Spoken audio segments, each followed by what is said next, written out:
The following program may contain strong language and mature content. Viewer discretion is advised.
Happy Thursday. You know I get happy about it being Friday Junior around these parts. So I am super hyped, and I'm very, very hyped today about the topics that we're going to talk about. This is important. I feel like I always say that, but I feel like for real, this is important. Hi everybody, I'm NicoleDVick, and on this show we talk about all things Black women. And this month I want to focus on self-care. Now, this ain't the first time I've talked about self-care on this show, but we got a little bit of a twist on it. We got a little Michael Jackson twist, as one of my coworkers says. Got a little razzle dazzle to add on to this idea of self-care, specifically around Black women. Now, y'all know for me, my favorite form of self-care is nail care. Y'all see my nails? Where the camera at? Look. I took it back to the 90s with that airbrush look. It's my time to focus, to be still, to just dream, to imagine, and to be creative. And I want to hear from y'all in the comments. Tell me what your favorite self-care strategy is, because I want to know. Maybe there's something that I want to pick up on, or the folks that are watching right now can, try to adopt for themselves. So for this episode, I want to dig deeper. One of my Pyro Media Network colleagues, Dante, had a show called Digging Deep with Dante. I'm going to dig deep today. For self-care, for Black women, it's more about self-preservation. It's not just about being selfish and taking time off to get the nails done just because. It's really about self-preservation. And if you know the work of Audre Lorde, she says, and I'm going to read this quote so I get it right. Caring for myself is not self-indulgence. It is self-preservation. And that is an act of political warfare. Like, this is not fun and games for us. There are so many stressors on us as Black women that self-care is actually about saving our lives. But this word self-care has kind of been, I think, overused, misused. It has lost some of its meaning. So what does self-care really mean? What does it mean for us as Black women?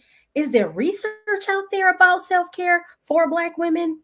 And, of course, I've done some digging, so we just gonna get all up into it right now. But I can't do that without my co-host, Nomsa Khalfani. Come on down. Okay. Hey, girl. Hey, girl. First and foremost, your birthday is this month, so we gotta say happy birthday to you. Hey, thank you. It's we're not gonna ask the age, but we just happy birthday. You can go ahead. You want to go ahead? I ain't scared. Well, then you just go and say it then. So, Dr. K will be turning 5 Trey, the 53, on July 27th, Leo season. I think we're in Cancer season right now. Leo season will be coming up, but I celebrate the whole month. So, Lord, these Leos, y'all Leos are some special. We love you, y'all, but y'all some special people. And the same could be said about the Virgos. Yes, Virgo. Yes, Virgo. Yes. I actually have no words. See, you don't have no words, right? We'll wait till September to talk about the Virgo. Okay. Mm-hmm. Yeah. Mm-hmm. Okay. Yeah. See, and that is you. Okay, hold on. And this is me. I'm just saying. Okay. All right. So, for your birthday, we're talking about self-care. What self-care strategies are you going to employ for your birthday? Well, I would say not just for my birthday. I think I have been trying to give myself more permission to be still, to be quiet, to embrace me, right? And to give myself time to reflect, to reimagine. But I'm really enjoying being quiet, being still, floating around in a floaty in the pool, embracing the sun. And just like, music, water, just taking it all in. So that's what I'm doing. There's something to be said about being still, especially because for us, we often have to fight, push, pull, dig, crawl. What else? Yeah, I mean, we always, you're fighting. There's some things that it feels daily. It feels like there's a constant battle, right? Just being a Black woman in America, there is you fighting. Everything feels like a fight, and so it's nice to be able to feel like, woo, I'm free. And I think we are so busy. We're in this whole microwave, everything quick and fast, right? Quick, fast, in a hurry. So that's what we do with everything, our personal lives, our professional lives. Everything is just go, go, go. And giving ourselves permission to just be, whatever that means, right? That could be reading, that could be journaling, that could be doing your nails, that could be doing nothing. That's, to me, I'm all for it. I'm all for being okay doing nothing. Yeah. And there's so much value in that. And I think that is something that we haven't been taught as Black women, because we've been taught to put ourselves last. So that I am the social media girl. I'll be on TikTok, I'll be everywhere. I'll be looking at all kind of stuff, and I see all the things. Now, our guest, I can't even remember how I came across Dr. AJ's profile. But I was hyped because I remember there was a discussion about public health, epidemiology, and I was like, oh, that's my people. Dr. AJ is like my people, because that's just something that I care so much about. And when I came across, I think what was happening was there was some presentation of some research that she had done. And I was like, oh my gosh, I got to reach out. And sometimes you see people on social media and, you decide that maybe they're unapproachable. But I got in her DM and she was like, hey, what's going on? Here's my email. Let's see. So one of the things that she was talking about was self-care in Black women. And there was a published article that she was a contributing author to, or I think lead author, because her name is first. And I was like, oh, crap. And so, I'm in school. So I went right to the school library and I was typing in and pulled all 3 of those journal articles down and learned so much. So I really want to just bring her on and let Dr. AJ tell us who she is, and we just gonna jump in because this is important. We gonna dig. Let's dig.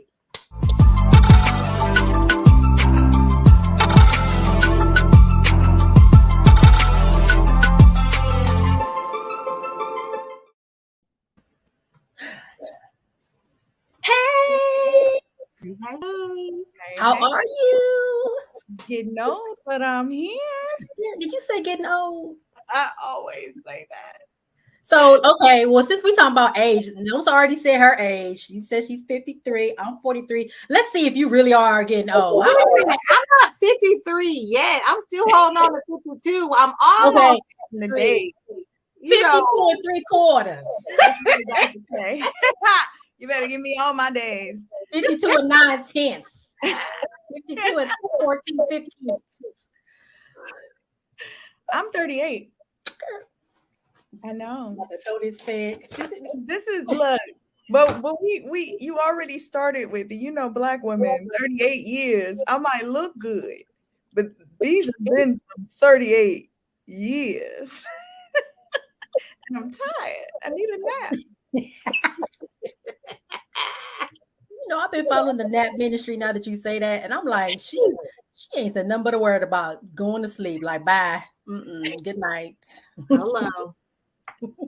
She be on. She be on. And when I see a post from her that's like, you need to go lay down now, I'll be like, all right, you said nothing but a word, sis. You said it, so All right. here I go. So, Dr. AJ, tell people who you are and your area of expertise. I have your bio, but sometimes it better when it come out your mouth than for other people to read your stuff. So, who are you and what is your area of expertise? It's always going to be different when I tell it. So you should never let me tell the story of who I am, because I will say things like, I'm a concerned community member that's also a gossiper. And that is the best description. I mean, real talk, that is really who I am. I only use research to gossip about reasonable things. But I mean, all I do is gossip. Well, you know what? I feel like I like that because I gossip too. I like to talk about everybody and everything, and also make sure everybody else knows what they need to do. Here's what you need to do with what I done just told you. So I like that. But for the rest of y'all that's watching, she has a doctorate in public, doctorate degree and an MPH degree, and is at Mailman School of Public Health at Columbia University. So, just for the record, there's some credentials here, and also an HBCU alumna. And now you're getting to the stuff that brings out the pride. Morgan State all day, go Bears. And then, okay, hold on. And a board member of the Society for the Analysis of African American Public Health Issues. Okay, is there an application? Because I feel like I need to be in that. They would love for you to join the board. I had a meeting with them earlier today, and I was like, "Child, y'all trying to make me work? They make you work." But that's good work. It is good work. Kind of work we need to be in, right? It's the fulfilling work, and it makes us actually think, because we have board members of Black women that push. They're like, okay, now we can't just be up here, a bunch of scientists thinking. What we gonna actually do with the knowledge that we have? And I'm like, man, sis, why you trying to make me do more? I already done published the article. Nap ministry said go take a nap. You talking about go get in the streets? Like, man. So these 3 journal articles that I was just so hyped to download. Can we talk about Black women and self-care? Because you talked about some stuff, and we're gonna get into it a little bit later, but just set the stage for what drove you to that as an area of focus. Why? This is actually gonna, fit right into what I think people expect about research, but don't often get, which is that this was a very spiritual process. I pride myself on listening to my gut, listening to my ancestors, listening to my community. And this was a situation where I came to Morgan to get my PhD in measurement, and psychometrics is the title. And I kept saying to them, I want to create a tool for Black women to assess their own health so that they can decide what they want to do with it.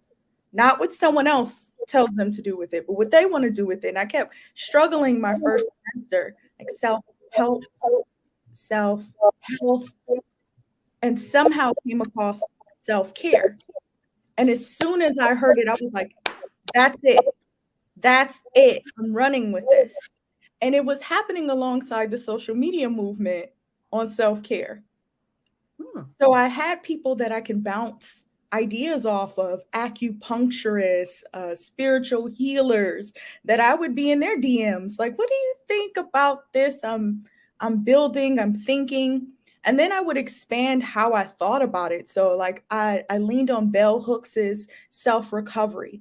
I leaned on Queen Afua up in New York, who've been training all the spiritual healers, and her sacred healing book. Audre Lorde in her book Zami, a new spelling of my name. Like all of these women who left the breadcrumbs. Oprah has been showing us how to be. Monique has been showing us how to be. Recently we have Layla Delia in her book Vibrate Higher. So I really just listened to them and said, how do I construct a study that pulls this out of Black women who've lived it, experienced it, learned from it? What tools do they have to offer other Black women? And that's how I designed the study. I went to those experts in self-care and said, what is self-care for Black women? What are we missing? What do we need to understand? What do we need to do? And they were really the ones who shaped what became this research. Wow. That's so amazing. You know, I'm working on my doctorate. I'm at the point where they're trying to get me to get this problem of practice together, and I get my papers turned back to me with red stuff all through red. Oh, this ain't right. Your APA is wrong. But one of the things I want to say about what you said is that oftentimes what I'm learning is a lot of these theories and these frameworks that are used in research are written by white men, sometimes white women, but you actually went to the source and used them as the framework, as the guideline, as the basis to create what you created in your body of research. And I think that is so important because sometimes I be sitting in class and I'm like, y'all ain't got nothing else better than Brofenbrenner or whoever else, whoever. Ben, I'm like, so, y'all pray for me, pray for my journey, because it's going to get hard, right? I felt smart the first couple semesters, and I'm like, oh, now for real, we got it for real start. Oh, okay, all right. No, I understand actually this work. So, all of this in these systems, because I also study structural racism, is all about our strategy in the system. And so I played a lot of strategy with my doctoral program. They wanted me to do this large survey, no problem. But I'm also going to center it on this population. You want these kind of analyses? Great. I'm also going to do qualitative. So I negotiated things. And one thing I negotiated in particular was citing dissertations. My committee hated that idea. They're like, no, you need to cite the published literature. But what I was finding is many Black women had studied self-care. They just stopped at their dissertations. And we know why. Once you get out, you already know these people, look, the fight has yet to begun. So I understood why they didn't publish it further. And so I took on that task. Not only am I going to publish it further, but I'm going to cite you. Those papers have like 8 different Black women's dissertations cited in them. That's amazing. Dr. Khalfani, you got any questions or comments on that? Because I think that's huge.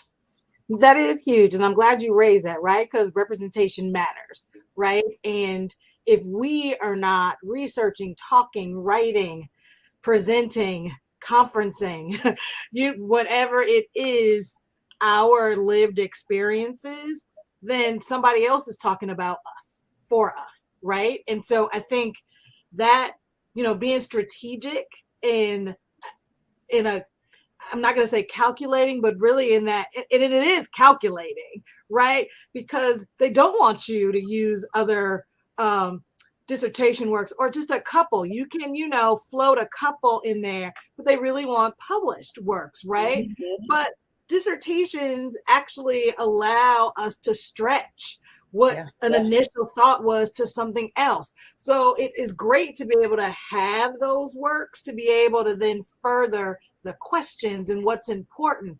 But we have to do that, and we have to push for that to happen, because otherwise, again, our experiences are being talked about by others, and typically white men, older white men, and nobody can talk about our experience like we can.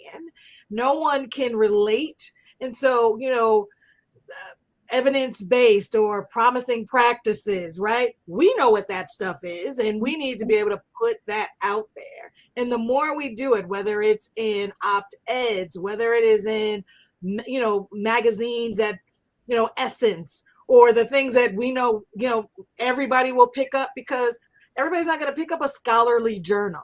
Yep. Right? It's like everybody's not picking up those journals. So, we may need to do podcasts. We may need to do opt-eds. We may need to just, put things out in our social media platforms to get to a wider audience to actually then have these conversations. Absolutely.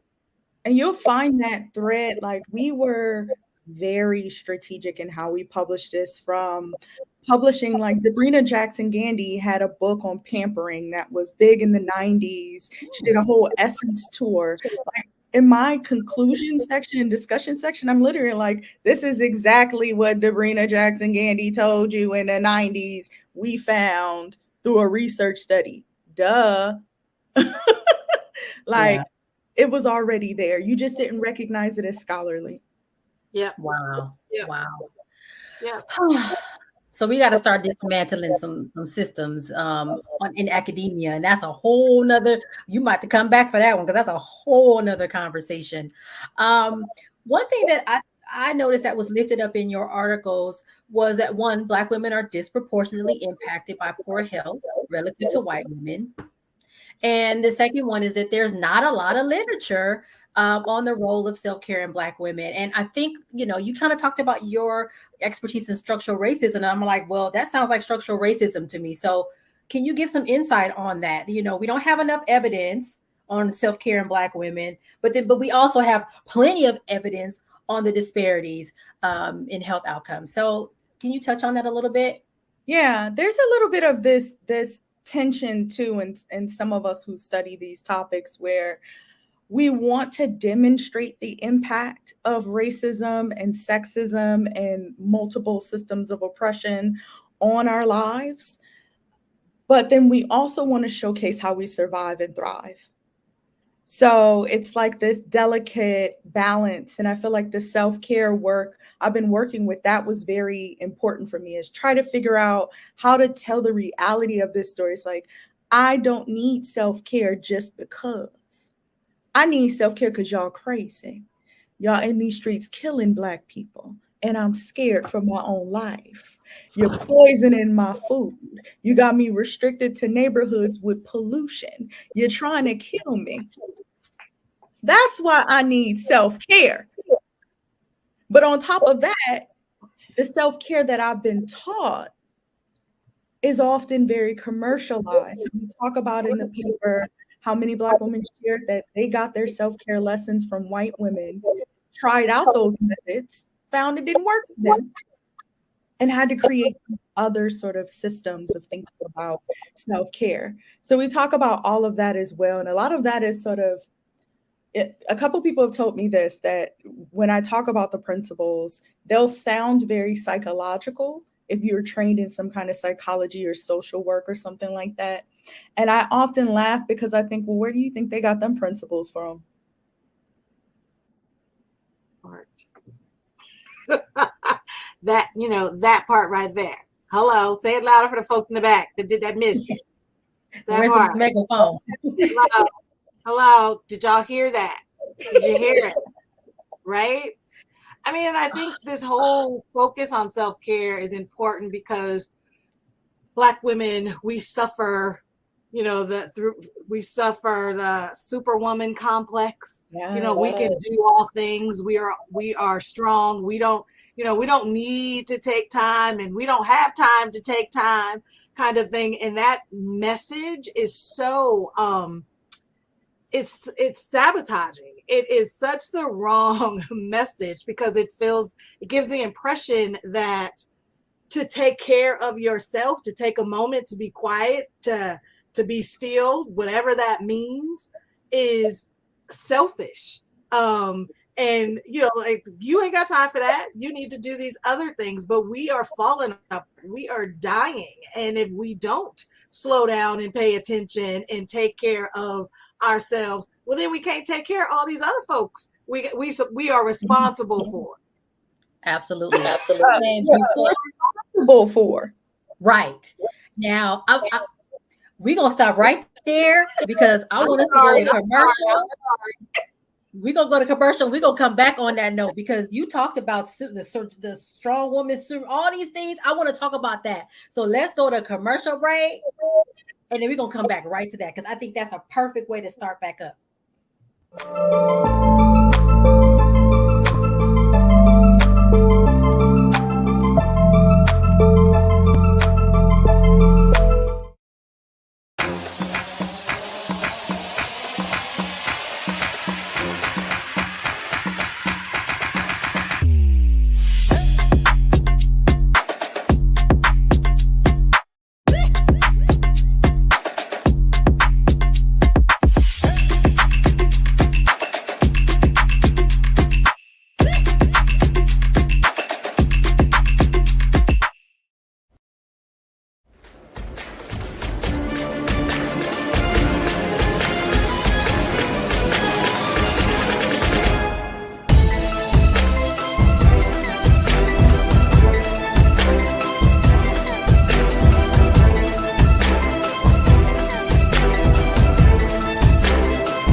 And we're back.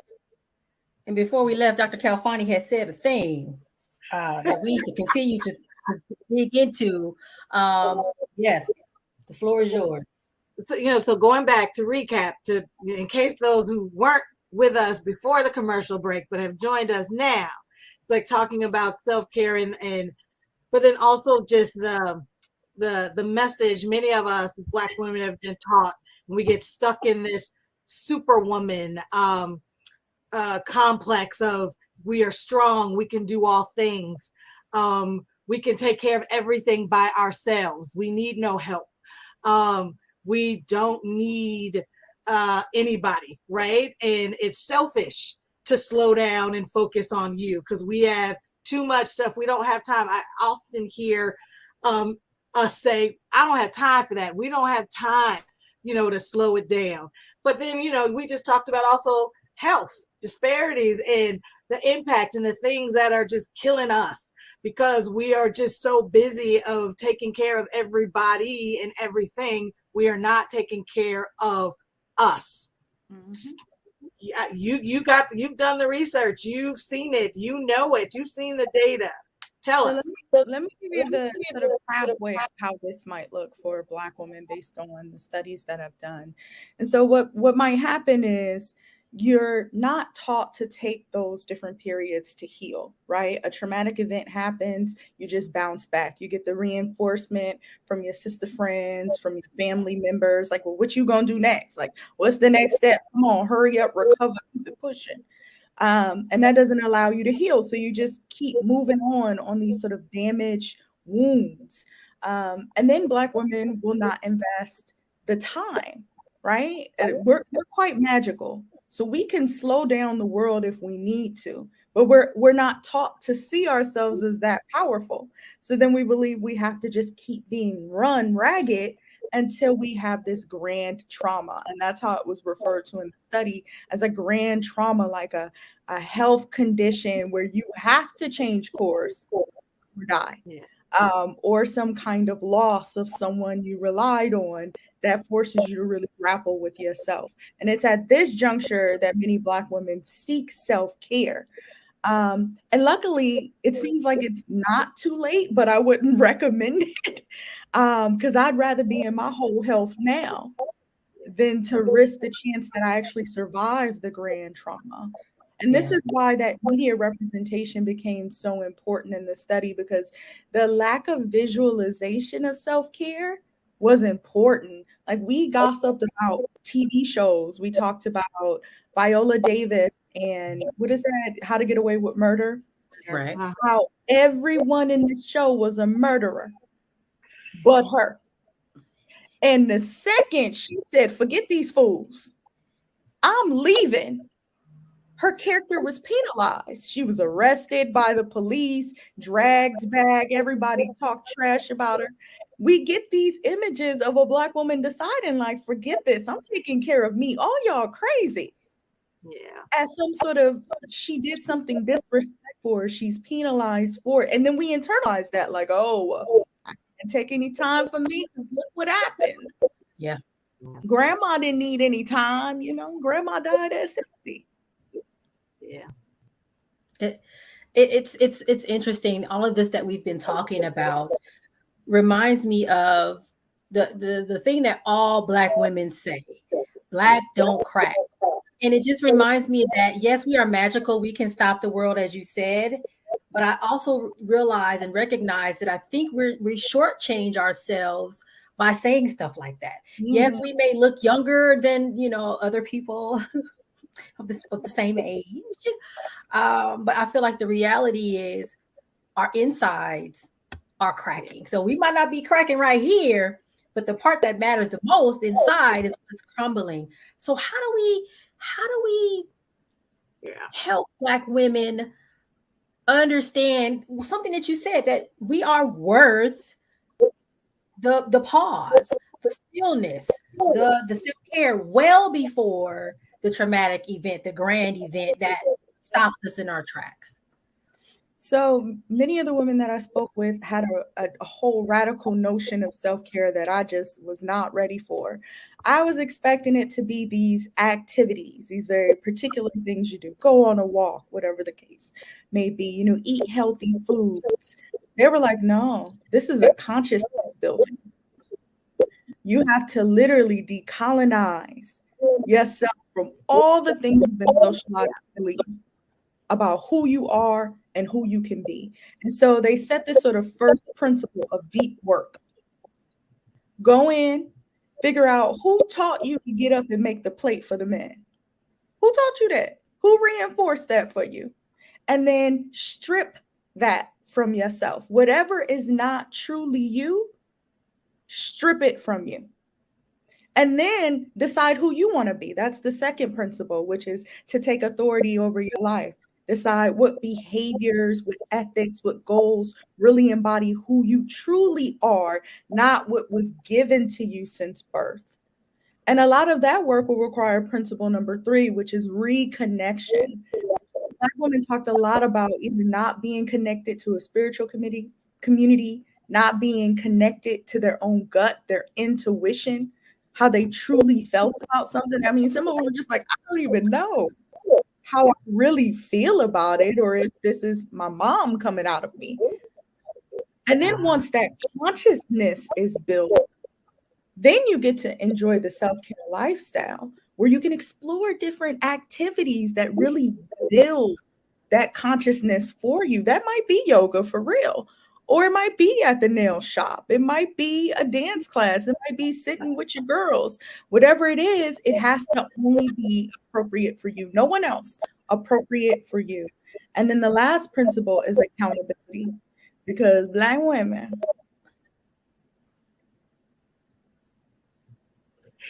if we can get away with it, we're not taking care of ourselves, we will.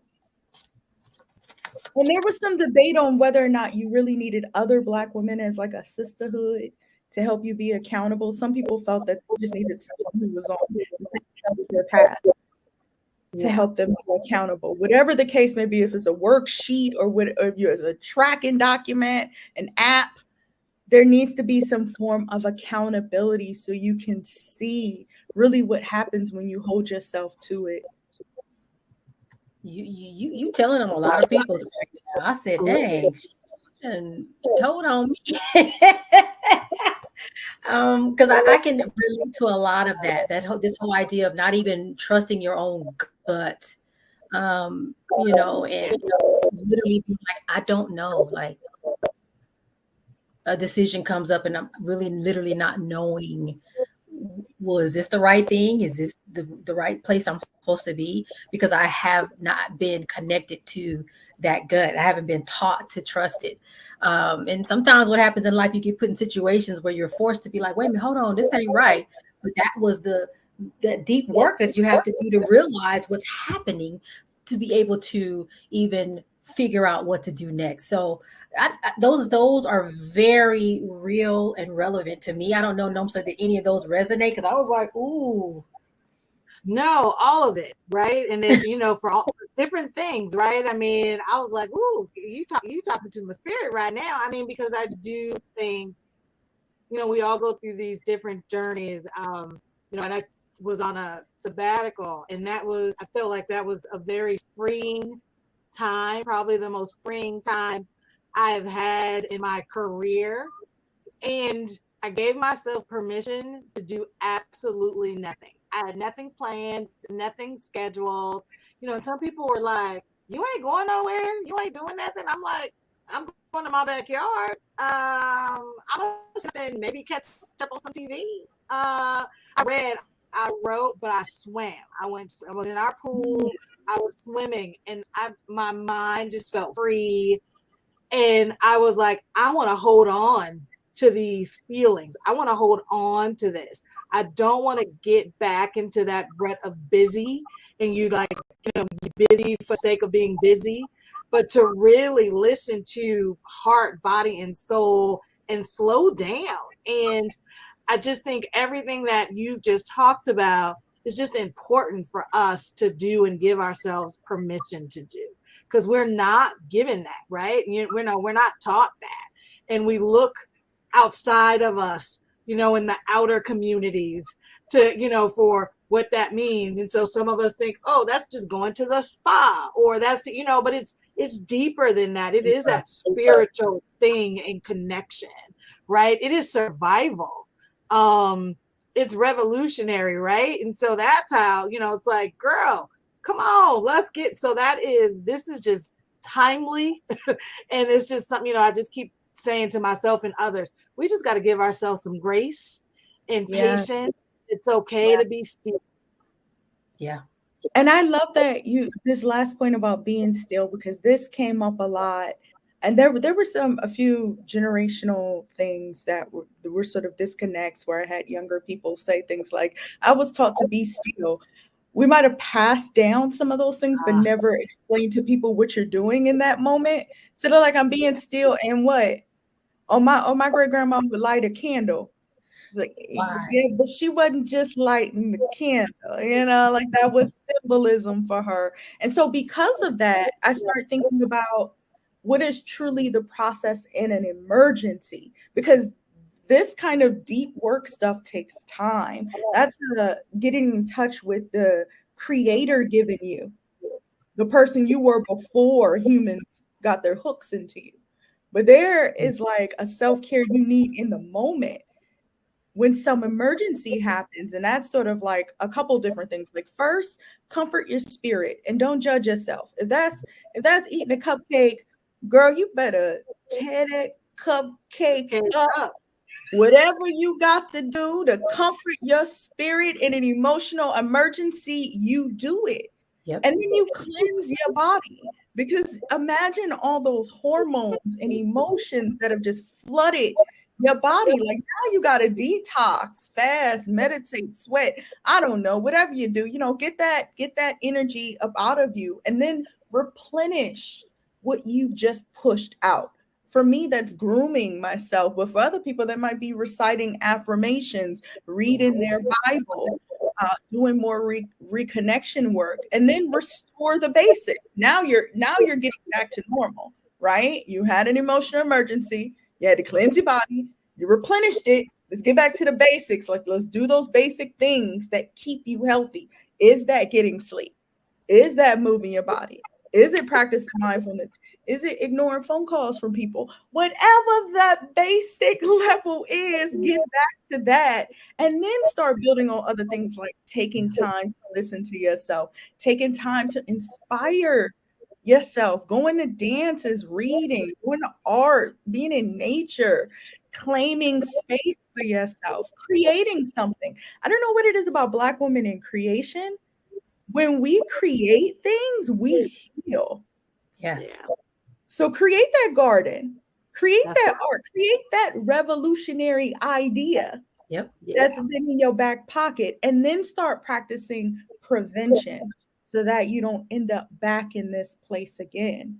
But it's okay to do these activities that people tell us aren't right for us when we're in emergency situations. We can heal from it. We just don't need to do it when we've barely had a scare, right? Sometimes some of us are doing toxic behaviors just because it's Tuesday. It's like, nah, boo, this is reserved for an emergency emotional situation. Okay, cupcake ain't for Tuesday. Cupcake is for emergency. Wait a minute now. See, I was with you till you said that. I was right along with you. I said, wait a minute, I can't have my cupcake on Tuesday. You need your emergency plan to work. Yeah, that makes sense. You can't abuse it by using it every time you have a nuisance. Yeah. That makes sense. That makes sense. And I think one of the things that I kept thinking to myself as you were talking was, there's a lot of shame and guilt that we have to let go of around a lot of this that we're talking about, right? Like, first of all, the shame or the guilt about self-care, but also the shame and the guilt around, like, it's okay. Like you said, if I need that cupcake in that moment, that's fine. I don't have to feel bad about that. And so I think that's also the other angle that we haven't touched on specifically, but it's also really, really, really important. I'll even add to it that I think once we get past the judgment, because that's the socialization, that's us in progress on the deep work. We're learning how to stop judging ourselves as others would. Yeah. So we're getting there. It's a process, right? Once we get past that, we'll see what self-care actually prepares us to do. And I found this interesting. Most people in the study would say self-care gives them resilience. But there were a few people who said self-care equips them to resist structural racism. And I hold on to that. Whenever I have to talk to student groups, I will tell them that. Like, this is going to be your imperative right here. You don't practice self-care to get by. You practice self-care to dismantle. Yes. Something happened today, go rest. Take care of yourself, because I need you in the fight tomorrow. Yeah. Do what you got to do tonight. Yep. Yeah. This is amazing. This is an amazing conversation. Nomsa, any thoughts? I have one more. I have about 4 more questions, but we really ain't got time, but like one good one. So Nomsa, do you have anything to add? Nothing to add. I just think also, listening to all of this, and, what comes to mind is, just kind of, you're thinking of like, what message would you want to leave people, right? And so it's like, how should people be thinking differently about self-care? Or, how do they, I think you've given us the principles, but it's like, what is it, how should we be preparing ourselves and be thinking about it a little differently now? So Layla Delia says this. She says, self-care is how you take your power back. And I want to add to that, Dr. Monica McLemore on Twitter says all the time, she says it just hits me so hard when I read it. She says, it doesn't have to be like this. And that's my girl. She is so, yes. It doesn't have to be like this.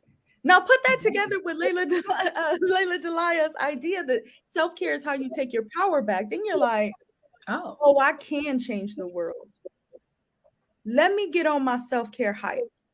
Let me heal myself so that I can create the world that I want to see. Because it doesn't have to be like this. Yeah, absolutely. Absolutely. That's beautiful. And a good way to kind of close things out. But the last thing I want to ask you, I don't think, well, just in case people aren't sure of this, and I know I understand it, but can you speak a little bit about the relevance and the importance and the significance of your research being in peer-reviewed journal articles? Why? Why is that? You know, we can all sit here and say, oh, this is common knowledge. We know this stuff. We live it. This is our life. You know, the lived experiences, we got this. But why is this research so important to be published in these journals and to be put out there into the world? Because the record is how future generations find us. Yeah. And unfortunately, we're living under the kind of hierarchy and system where documentation is in their libraries. Just like I said, we couldn't find all these Black women because they published their dissertations and didn't move on. So it looks like I'm creating seminal literature in self-care. I'm not the one starting that. I'm pulling these women with me in this literature so that the next Black women can find it and not waste their time trying to document what it is. They can spend their time trying to heal us and move on. Perfect. Beautiful. Whew. I mean, we might have to have you back. I love it. I love it. Look, all you gotta do is tell me how to work the lights. We're gonna send you a ring light. We're gonna send you one. We're just gonna send one to over there to you. Can I get one? I want one. I mean, okay. It is your birthday month. Can I get one too? I'm just saying. You say that? That's your birthday present from me to you. I'm gonna give you one for your birthday. Happy birthday, Dr. K. Thank you, Dr. AJ. And I'm just gonna say, personally, it's someone, like I said, I'm on my journey. We're gonna get this dang on dissertation and all this stuff done. I just always feel honored to be around y'all that have finished it. You got the paperwork, the degrees, and all that stuff. I'm working on it. If they don't kill me first, because I'm already. It's not in the storyline for you. That was another storyline. It's not in this storyline. Hello. I said, woo, and I haven't even started yet, but I'm already like, I'm in my third semester. And you know, they got us in school over the summertime. I'm like, y'all are y'all for real? You got this, girl. You got it. You was made for this. You really do. And when you feel like you don't, you practice your self-care, and that will help you determine what to do. Because some of these steps, girl, the to the dissertation, and this is unfortunately the truth, is just to get past go. They just call it pop. So you go ahead and make a beat out of it, girl. You better put on some music and hop, skip to my lane. Like, you better get it. I'm just going to email y'all. Yes. I'm just going to reach out to y'all. Be like, can we have a moment? Please, somebody, please, because this is going to be crazy. So as many moments as you need. I'm excited, but it's one thing to be excited. Then it's like, oh, now I got to write this damn thing. But it's okay. It will flow. If it comes from spirit, I guarantee you it will flow. I wrote mine in a whole winter, locked in my apartment, listening to my homeboy Cameron Graves playing his music on repeat, just like. Right. Trust me, I'm get myself together, so I'll be ready for it. Yes, ma'am.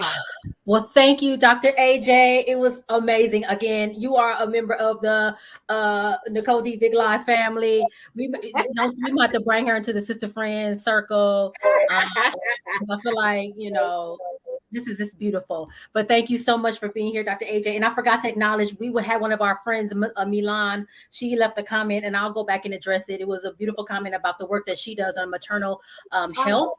And in relation to the stuff that we were talking about today. So her comment, such a timely discussion for me, as I've lately been big on pushing self-care for Black mamas to be as a way to counteract the staggering Black maternal health outcomes we're seeing now. These mamas need to be loved on, rubbed on, centered, and cared for so they can usher in healthy Black babies. Yes. I love that AJ said self-care isn't something we do just because. They're really out here actively trying to kill us. Self-care is. Milan is my girl. She has left us. She was in LA. She's in Atlanta now. It's okay. I guess it's okay.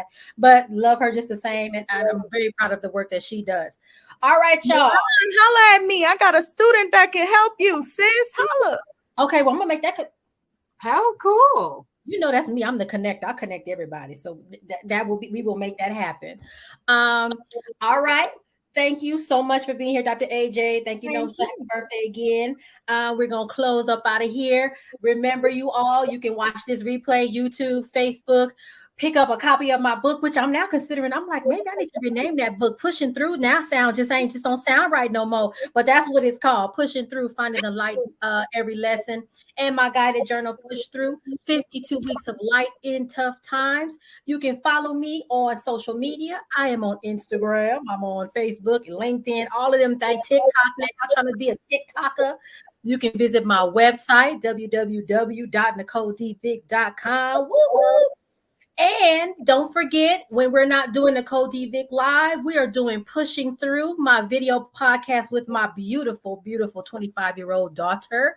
I remind you all, mommies, your responsibility to nurture the relationship with your adult child does not stop when they turn 18. We're talking about self-care and a legacy. You got to keep the relationship with your kids past 18. Don't throw them outside. Love on your children, okay? So that they are whole and healthy and they can take care of your grandbabies. All right, y'all. Let me go because I got class in 7 minutes. All right. See you. Bye. Wow.